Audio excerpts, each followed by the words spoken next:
Com seu braço poderoso, Ele conseguiu a vitória. Aleluia. E Ele traz consigo o povo que Ele salvou. Se assenta em nome de Jesus.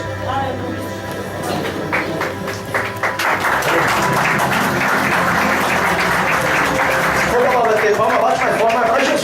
Vai Jesus. Aleluia. Vai bater palma para Jesus.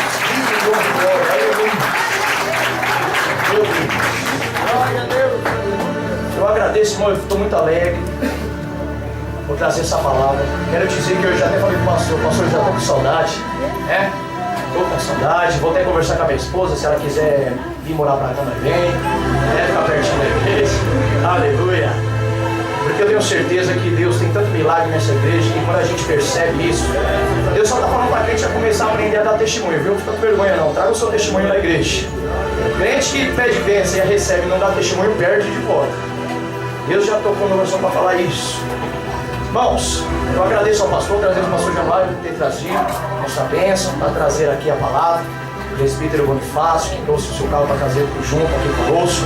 Agradecer pela vida do evangelista José Amaro, o homem pentecostal que veio de lá para cá louvando os colorinhos dentro da igreja do carro. Se eu não deixasse um pouco de dar lugar ali, eu saía todo molhado, suado dentro do carro. Esse é um homem de Deus, homens que Deus escolheu. Irmãos, fico feliz por todos que estão aqui. Tenho certeza que se os irmãos estão aqui é porque alguma coisa hoje tem para Deus fazer na sua vida. E eu quero entrar nessa palavra a qual Deus nos traz hoje sobre o arrebatamento, sobre a vida de Cristo. Quando os irmãos estavam aqui, uma coisa eu achei bonita, interessante, a igreja, a cada vez que é cantado um louvor, a cada vez já vou entrar dentro da palavra. Quando a pessoa louva ao Senhor, quando um homem de Deus é usado num esboço, numa pregação, eu percebo que os irmãos aplaudem. Mas eu tenho certeza que Deus usa os irmãos para aplaudirem a Ele. Sei que esses aplausos não é para o homem, nunca faça isso. Eu posso conhecer tantos irmãos, eu conheço Marcos Feliciano, conheço esses homens que são usados por demais. Eu digo uma coisa: jamais eu baterei as minhas palmas para homem. Sempre baterei palma a Jesus Cristo de Nazaré. Eu falei, Senhor, mas o que significa aplausos? E sempre quando nós ouvimos uma palavra, a gente tem que buscar o conhecimento dela. Pois esse foi o dom que Deus me deu chamar. E aplauso significa satisfação de adorar. Ou seja, quando alguém bate palma é porque está satisfeito com algo ou com alguma coisa. Eu quero dizer que ninguém bate palma por bater palma. Ninguém bate palma por rotina ou para achar graça aquele que ouve as suas palmas bater. Mas todos batem palma quando eles acham que estão satisfeitos com alguma coisa. Então, a partir da hora que a igreja, quando ela começa a aplaudir, eu tenho certeza que ela está se satisfazendo com a obra do Senhor dentro deles. Está satisfazendo com aquilo que o Senhor opera na vida de cada um deles. Então eu tenho certeza que essa igreja, quando aplaude, tenha certeza, você está aplaudindo aquele que está na tua frente e aquele que vai te dar vestes brancas e te levar para a glória. Aleluia. E vocês estão fazendo uma coisa tão linda que muitas igrejas isso não fazem. A Bíblia diz em Apocalipse,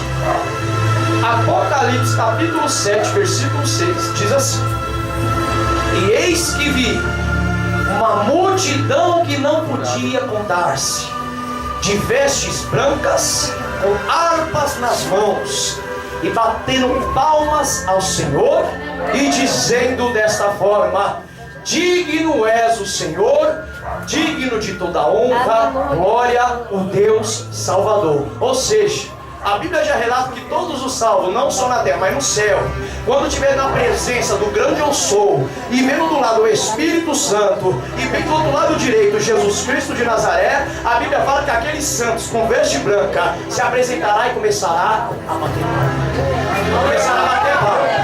E a Bíblia fala eternidade. Eternidade, palavra eterna significa aquilo que não corrompe, aquilo que não acaba, aquilo que é para sempre. Ou seja, a crente que bate palma hoje já vai treinando, porque lá vai ser eternamente assim, ó. É batendo palma toda honra e toda glória seja dada ao Senhor Jesus. Isso é interessante. Aleluia. É uma coisa tão interessante que o Senhor já começa a usar o crente quando ele entra na presença do Senhor na igreja. já vem está capacitado para entrar numa nova terra. A Bíblia diz que Deus usou o povo israelita antes de entrar na terra de Canaã, fez eles passear pelo deserto primeiro para ser capacitados, para aprender que lá na terra prometida eles recebiam o seu bom e do melhor.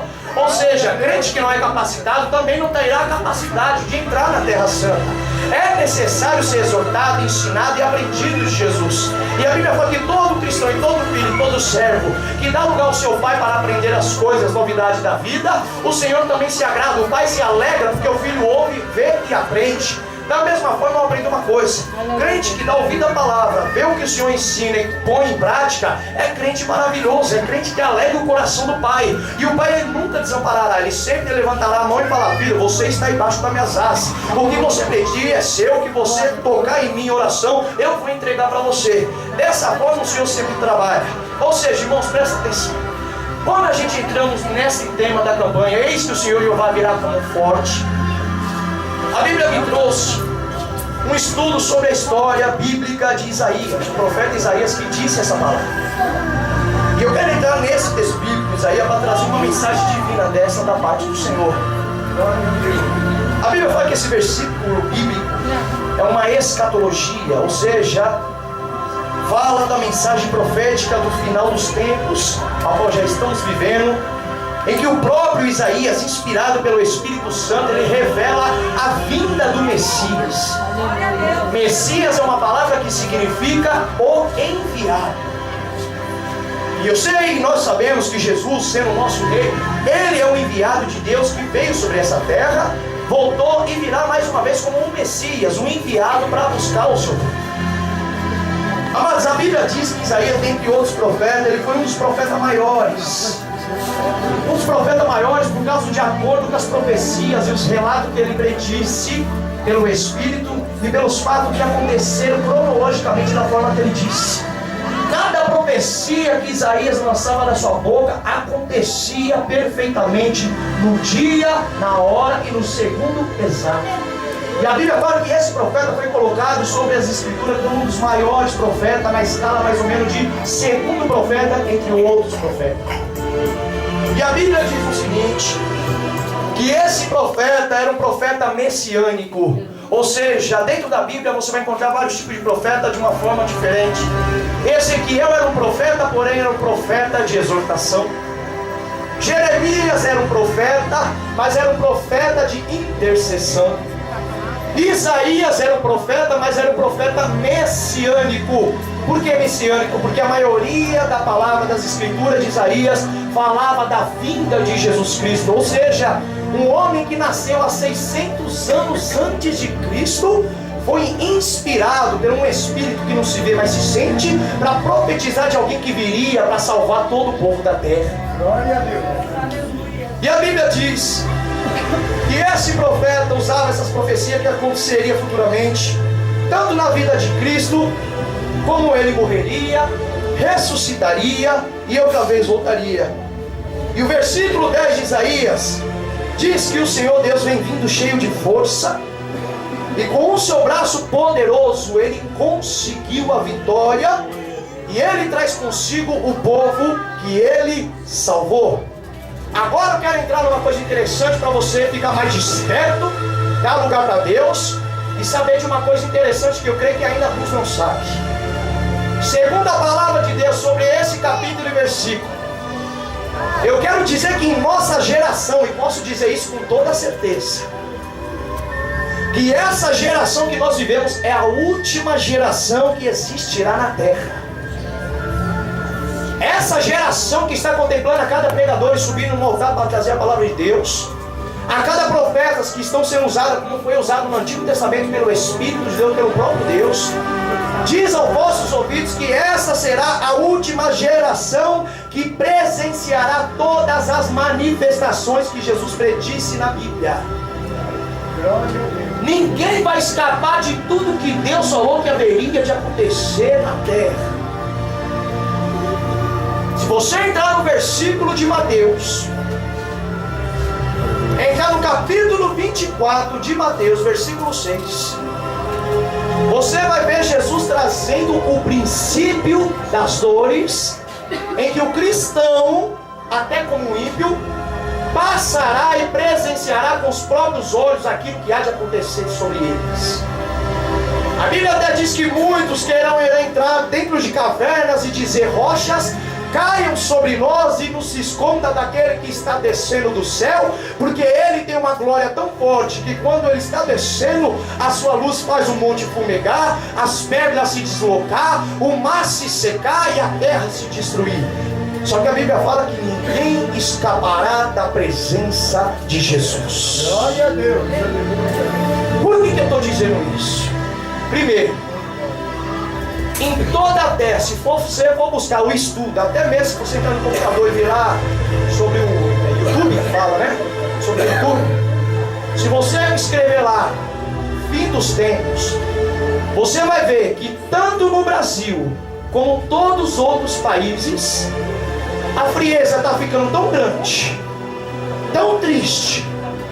O crente está perdendo tanta fé e esperança da vinda de Cristo, perdendo as esperanças de uma vida melhor e abençoada como Cristo prometeu, que a Bíblia fala que está entrando o tempo da corrupção do anticristo, aonde eu já posso dizer para você que a besta já se faz presente na terra.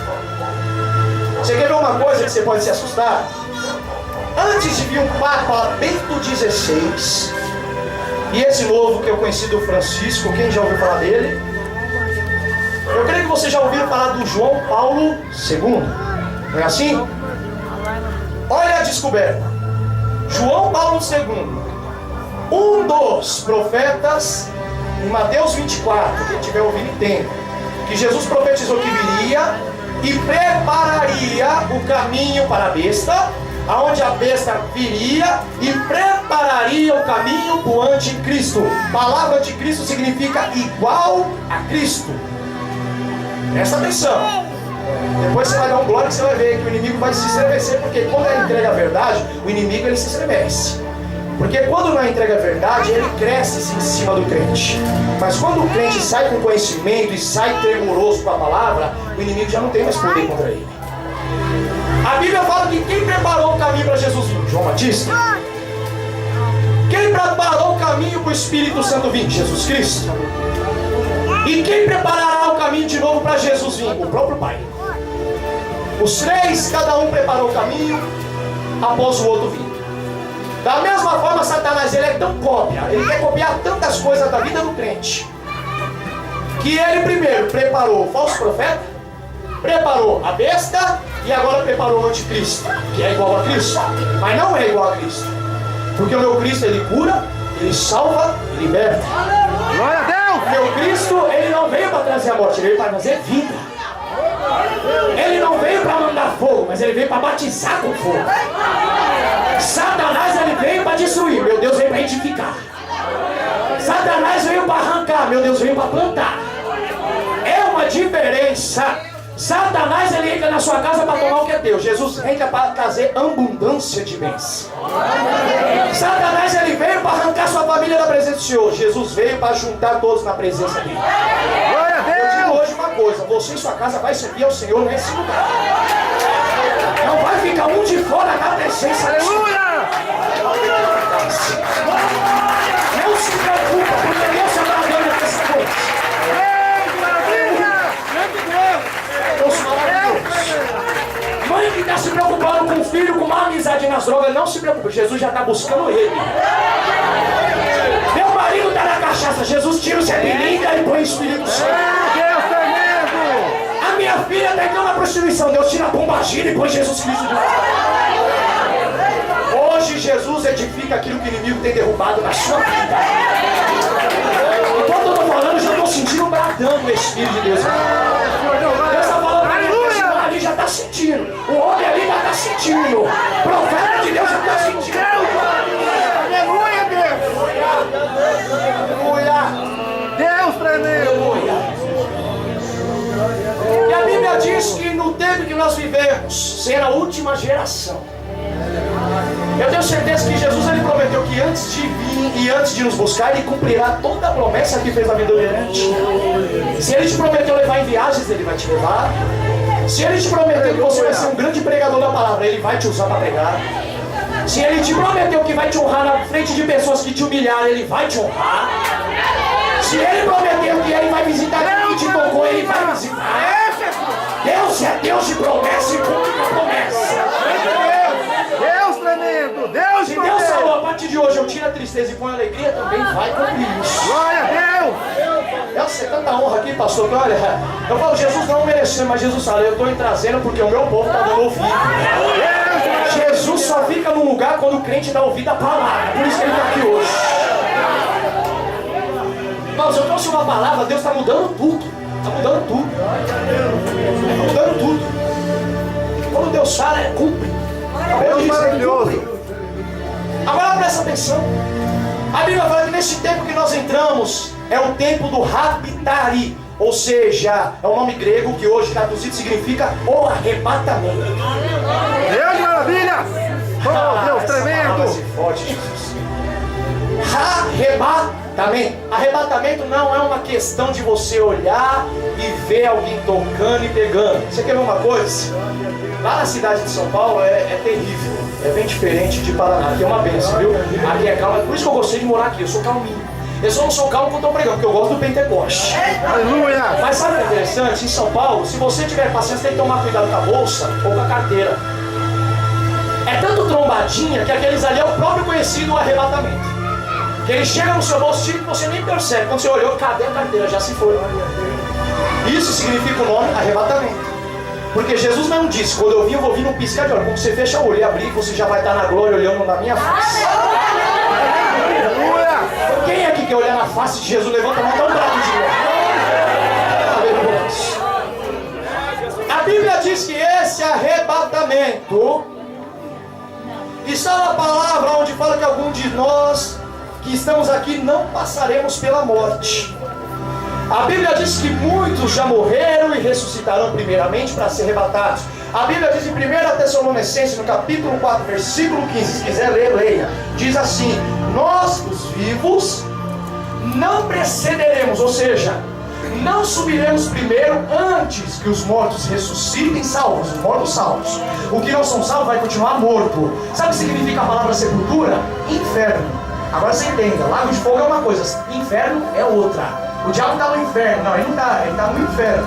Ele está no lugar dos mortos, no mundo dos mortos. Aquele que morre com Cristo, que não tem salvação, ele vive atribulado, perturbado, angustiado e preso dentro do corpo, sendo atribulado pelos demônios. Isso significa inferno. Não existe esse tipo de purgatório como dizem. Purgatório nunca vai existir. Existe inferno e céu, céu e inferno, mais nada. A Bíblia diz que no inferno é o lugar onde todos morrem, e aqueles que morrem sem Cristo, eles não serão ressuscitados para ter uma chance nova. Na própria morte, eles já têm a sua chance de vida eterna ou morte eterna. E diz a palavra que esses salvos, eles serão ressuscitados. Aqueles que estão no pó vai voltar, o que está só no osso vai voltar, aquele que está dentro do mar, no mais profundo do oceano, vai voltar. Não tem ninguém que fique.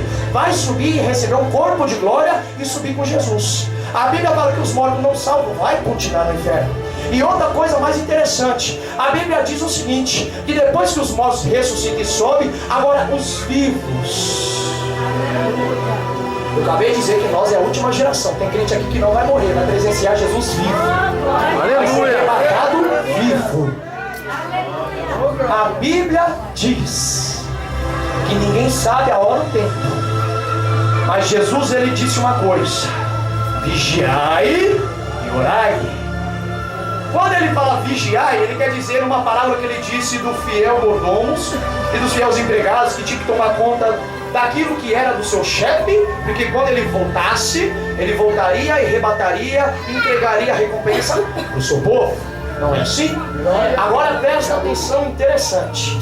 Quando Jesus fala que ele é o patrão dos funcionários, eu nunca vi um homem, ele tem uma velocidade a máxima de, vamos supor, 20 por hora. O homem, quando ele corre, a máxima que ele consegue alcançar é mais ou menos 12 ou até menos 8 km por hora. Só que a Bíblia diz que esse senhor, ele foi vindo, e quando ele chegou, ele encontrou um que estava na posição e o outro que espancava os servos, tomava cachaça e e gastava as suas recompensas. Esse foi lançado no lago de fogo. Esse foi lançado para ranger os dentes. Enquanto aquele que foi prudente entrou para dentro da glória e tomou conta de maiores heranças do chefe. Ou seja, quando Jesus disse raptar, arrebatamento, Ele não está dizendo que não está vindo. Eu não estou trazendo para você que Ele está vindo em tal hora, em tal dia, em tal semana. Eu só estou dizendo que a nossa geração é a última que presenciará aquele que ressuscitará os mortos, e aqueles que estão vivos receberão o corpo de glória e no instante estará com Cristo. Aqueles que não passarão pela morte, a Bíblia fala que muitos de vocês que estão aqui não passarão pela morte. O próprio Jesus disse isso, mas contemplarão a glória do Pai que está no céu. Glória a Deus! Jesus está querendo dizer, assim como aquele ladrão chegou devagarzinho para se encontrar com o cego, Jesus está dizendo assim, ó, eu estou vindo e degrau por degrau eu estou descendo. A Bíblia diz que em Gênesis existia uma escada aonde Jacó ele observou e falou que ali era o lugar de habitação de Deus. E como que era o nome do local? Betel. E ele disse que aquela casa era a escada de Betel, casa de Betel. Betel significa casa de Deus. Você quer ver uma coisa? Deus está falando que enquanto nós estamos ouvindo, se estiver preparado, se prepara mesmo, porque Jesus ele está descendo degrau por degrau, e eu tenho certeza que se faltar só mais 10 degraus, quando ele chegar no último degrau, ele vai olhar e vai falar, agora venha, porque aonde eu estiver, você vai estar também. Eu prometi preparar um quartinho, pode ir lá regozijar, porque tristeza não vai ter mais dor, não vai mais ter tristeza, não vai ter mais desânimo. Hoje, a partir de hoje, Deus está falando, ó, no céu, você vai ter o ponto melhor que você nunca teve na sua vida. Jesus está descendo degrau por degrau. E a Bíblia diz o seguinte, que existe dois tipos de igreja que no arrebatamento passará por dois processos julgamentais diferentes. O que é julgamental? Aquilo que o Deus vai julgar de quem sobe, de quem desce, de quem fica ou quem esteja ao lado dele. E existe dois tipos de igreja que passará esse processo. A primeira igreja, a Bíblia relata que a primeira igreja é a igreja que passará pelo processo do juízo final. A igreja que será julgada pela sua imprudência. A igreja que será julgada por pessoas que só quiseram ganância acima dos outros. A primeira igreja é aquela que se achava melhor do que os outros. A primeira igreja a ser julgada é aquela que se assenta e diz, eu estou ouvindo, mas não cumpre com a palavra e nem pratica o que Deus ensina. A primeira igreja julgada é aquela que fala, eu quero receber o Espírito Santo, mas não faz por onde receber o Espírito Santo. Aquela que diz, eu oro, mas não faz uma oração de nem pelo menos 20 minutos de oração. A primeira igreja é aquela igreja que fala, pastor, eu tento jejuar, mas não consigo, mas nem tenta jejuar para ver como que é um jejum. A primeira igreja é aquela que não tem paciência com teus filhos dentro de casa. A primeira igreja é aquela mulher que não tem paciência com a esperança de mudar o seu marido. A primeira igreja é aquela mulher que não respeita nem o filho nem o pai que está dentro da casa. A primeira igreja é o homem que, ao invés de cuidar da esposa, prefere cuidar dos amigos. A primeira igreja é aquele que muitos anos, ao invés de dar carinho para a mulher, só deu briga e contenda. A primeira igreja é aquela que só sabe abrir a boca para discutir dentro de casa, falar besteira na rua, até palavrão, mas dentro da igreja não consegue dar uma glória a Deus. Essa é a primeira igreja que vai ficar. Agora eu vou entrar na segunda igreja e o segundo processo. O segundo processo da igreja não é aquela que passará pelo juízo final, mas aquela que passará pelo tribunal de Cristo. Apocalipse capítulo 21. A Bíblia fala que o crente salvo passará pelo tribunal de Cristo. Por que passará pelo tribunal? Você vai ser julgado? Não. Porque a Bíblia fala que nenhuma condenação há para aqueles que estão em Cristo Jesus. Nem Deus, ele disse, nem eu te condenarei, e nem muito menos Satanás te condenará. Porque o filho escolhido é escolhido e pronto, e acabou. Ninguém pode tocar, ninguém pode dizer você não é salvo. Se alguém chega em você e fala, você tem certeza da salvação? Eu olho e falo, tenho certeza. Porque crente que não tem certeza da tua salvação é porque está no erro. Crente que não tem certeza da tua salvação é porque precisa de uma mudança. Mas crente que tem prudência, ele sabe que é salvo, sabe que é lavado, remido, ungido, batizado e é prosperado na presença do Senhor. Crente que é salvo, ele já sabe o que Deus tem preparado. Esses passará pelo tribunal ao qual receberá a recompensa, ou seja, o galardão que Deus tem preparado. Quando o Senhor disse que Ele traz consigo o povo que Ele salvou, Ele está falando do povo do Antigo Testamento. A Bíblia fala que Jeremias, todos os outros profetas, como os 12 profetas, desde Joel, desde o livro de Ezequiel, Daniel até Malaquias, são profetas que foram usados por Deus. Davi, que foi um grande rei, aquele também que era conhecido, Elias, Eliseu, homens de Deus. Esses, a Bíblia fala que quando Jesus ressuscitou, Ele desceu no mais profundo do inferno, tirou a chave que estava na mão do diabo e disse assim: agora quem manda na morte sou eu, não é mais você. A Bíblia diz que Satanás, ele tinha o poder de mandar na morte no Antigo Testamento. É por isso que a Bíblia fala que existia muitas guerras no Antigo Testamento. É por isso que a Bíblia fala que Deus dava a permissão de Davi como rei matar os seus inimigos para poder possuir a terra. Mas hoje